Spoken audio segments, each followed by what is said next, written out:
something different for you today.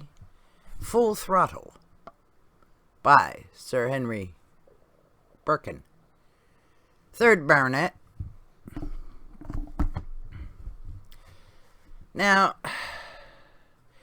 Sir Henry here was one of the earliest automobile racing drivers, which basically had its start with pilots from World War I being bored with the peacetime world thereafter. You know how it is. Been flying airplanes, you know. He saw service in Palestine at the time, so he found it a little dull, civilian life. So to get a little excitement back, he decided to go racing. Now, motorsport back then was a rather rough and ready affair. As you might imagine, the automobiles weren't quite what they are today. But it is quite true. Automobile racing resulted in more reliable, more durable machines that are also safer than what he was driving in. Oil spraying everywhere, gasoline, just tanks rupturing and causing flames. Oh, Lord.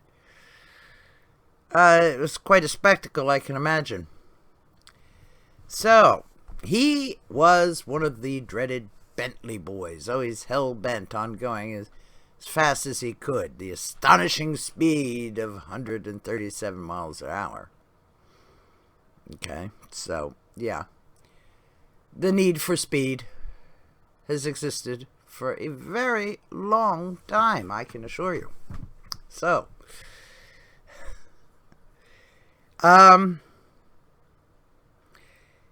they got a lot of burns back then.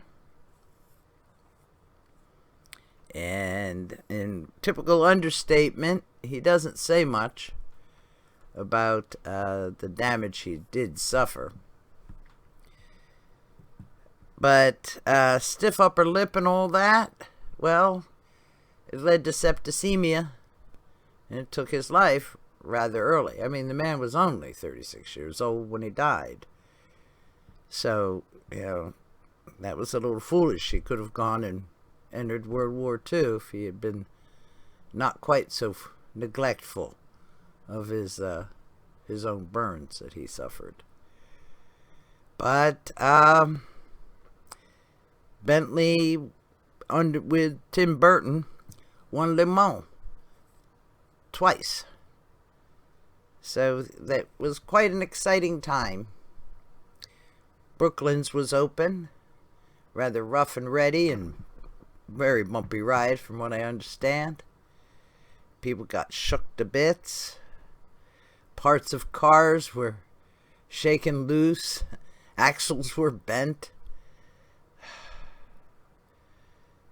Exciting days, exciting days. And you get that in the book, where you battle and you lead by seconds, and the difference between 137.98 and 138.03 made all the difference in the world. Now, his family was against him doing anything quite so hazardous. His elder brother had died in World War I as a fighter pilot, and his younger brother had died preparing for the TT on the Isle of Man, racing motorcycles. So, no, his family did not want him to enter motorsports. He married. He had 2 daughters. Those daughters married and had their own children. So, he is not entirely without heirs. However, he had no sons. So, his uncle took over the baronetcy after him.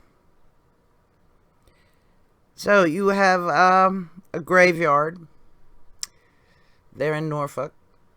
So, you have a tribute in Brooklands, which is now a museum, as well as an aircraft company. And he will be remembered as one of the Bentley boys, one of the gentleman racers of the 1930s. So, quite a nice book, very slender, and he was rightly concerned that the British motor car industry wasn't really given a very good start. So it just kind of sputtered there. Thank you for watching. I hope you found this interesting enough. There is a movie out by Amazon. Through Amazon, I should say. Starring Rowan Atkinson. I don't know if he can carry it off. I'll let you know. Thank you for watching, and please do come again.